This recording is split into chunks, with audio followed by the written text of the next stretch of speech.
Hi again, YouTubers. This is going to be part 2 of my talk. So if you missed the first part, watch that first. Or if you can't be bothered, watch this part. But I'm going to continue on about my ammonites.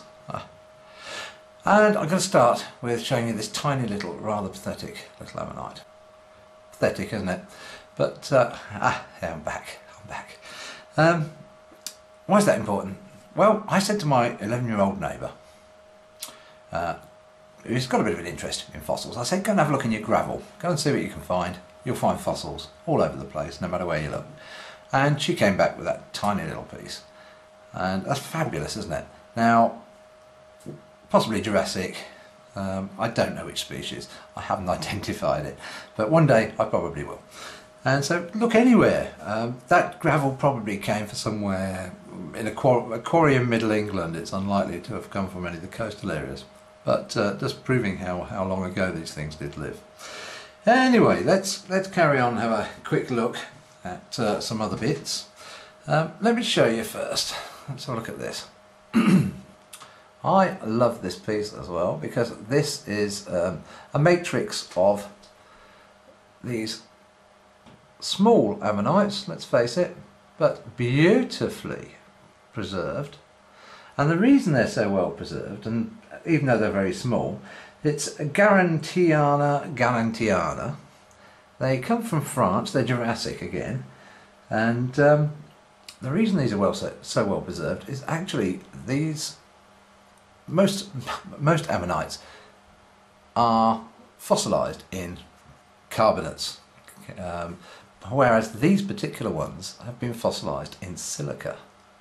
Now with silica, when something is fossilised in silica, what you can do with the surrounding mudstones, as it were, is if you drip very dilute acid for a couple of years onto these rocks, then they actually uncover what's within them. And here it is. This took a couple of years to uncover these tiny but perfect little ammonites. Have one last look.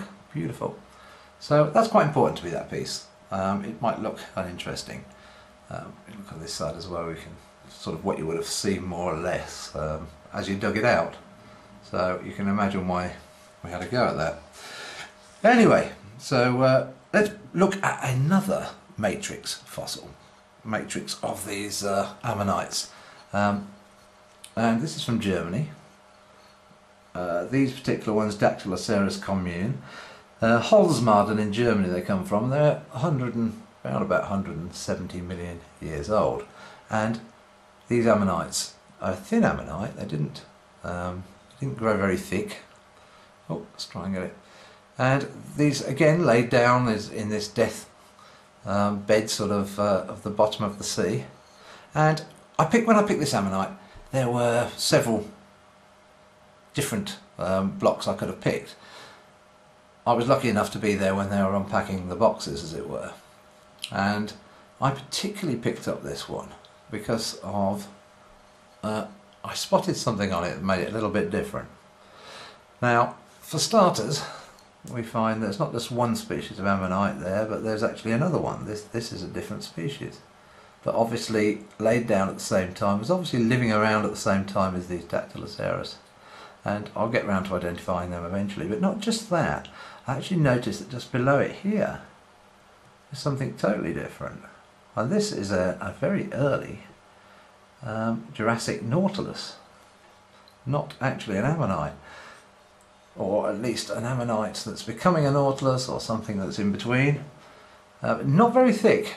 Nautilus of today, oh, can't quite see that, are quite bulky. If we look at, so this is Jurassic nautilus.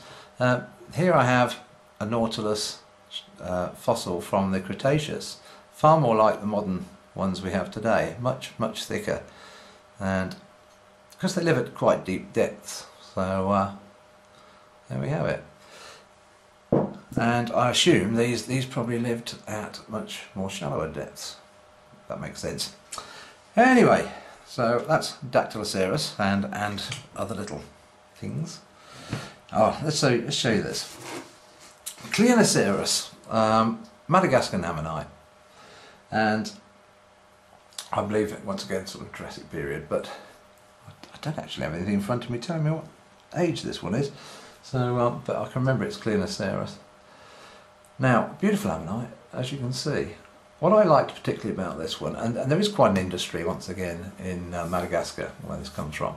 It's been dug out. I particularly like this end of it. I don't know if you can. Let's go in close, see if we can get it. Is it going to catch it? Oh, is it going to catch it that way? Right, I don't know if you, that's a bit better. Now if we can see, there's these sort of holes that go all the way around here, and what seems like the remnants of tentacles and etc. here. There is something a bit more about this one. You can see that? And parts of the sort of inner body workings of it a little more. So, what these creatures are, of course, they would have floated that way up, and they would have been a tentacle creature living here. Gives you some idea, gosh, and beautiful patination on this one as well. These sort of what they call sutras, these floret type patterns. I'll show you a little bit more about those in a second. Now, if you look at the inner workings of an ammonite, here's a typical. It's actually a pear. This is one that's been cut in half, as you see. Again, this one's, I believe, is Madagascar. Ah, there we go. Now, this area here, which is much greyer, this is where the animal itself would have lived. As they grow, these chambers, hollow chambers, appeared. These are actually filled in now in a sort of, with sort of quartz crystal, which has filled up the empty space that would have been there. Can't seem to be getting things to focus all of a sudden. That's better. So this is where the animal lived, and in the sea, of course, if they could fill gas into these chambers through their bodies, and that would make them go up, or they could release it and make them come down. A very efficient way of swimming. They also, like most of the cephalopods, they had they sort of take in water and squirt it out the back. It's like a water jet that propels them along. So in the same way that octopus, squid, nautilus, etc. all use the same method. And so there we go, that's how they move around. I say quite an efficient way of doing it.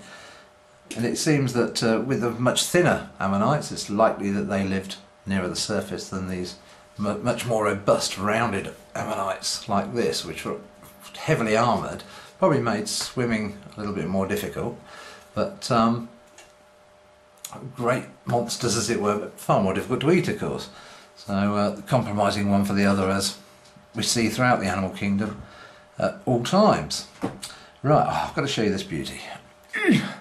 This is from Scunthorpe in Lincolnshire, near England. You can't actually get scunnies anymore, as they're known, because the area's been, you can't go to the areas anymore and mine them. But this is a scunny. This one, particular one, it's Epriotites, about 190 million years old. And you can see this wonderful way that it's been polished down.